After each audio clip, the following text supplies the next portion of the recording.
On this early fall weekend, a lot of Americans are seeing the worst nature has to offer, from a blast of crippling snow in South Dakota to a tornado outbreak in Nebraska and Iowa. All of this as Tropical Storm Karen remains on track to bring potentially flooding rains along parts of the Gulf Coast.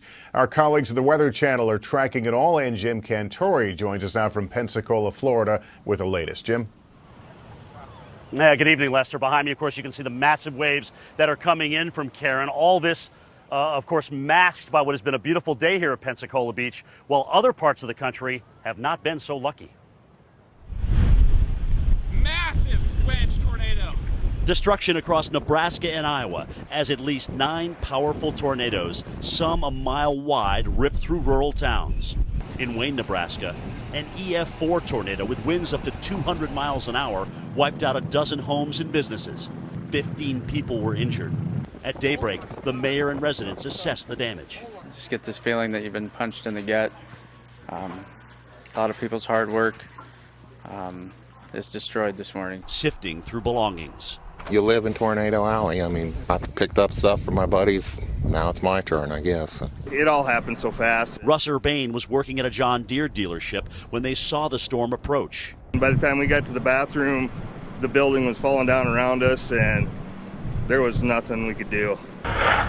The other part of the storm system left dozens of cities paralyzed in the west. A lot of snow, no power, very cold house.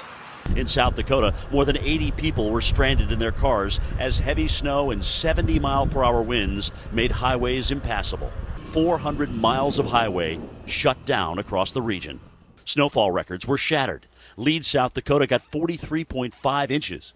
In Rapid City, 19 inches. The old record was 1.4 inches for the day.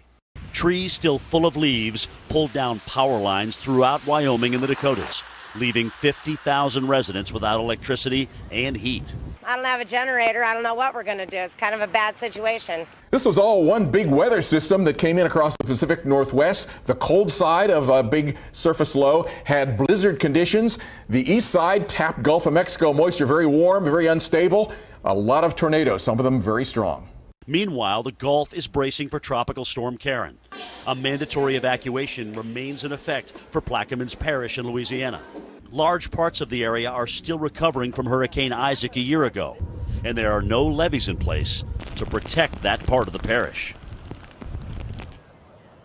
And as the snow winds down, the severe weather continues tonight. We have currently tornado warnings in Illinois, Kentucky, as well as into Tennessee. So tornadoes entirely possible there. The track in terms of Karen and its closest approach to us will be tomorrow. You see it coming into southern Louisiana tonight, but weakening to a tropical depression, still rain, wind, and the dangerous surf like you see behind me, certainly possible as we head through the day on Sunday. Lester, back to you. Jim Cantori tonight, thank you. We want to turn now to the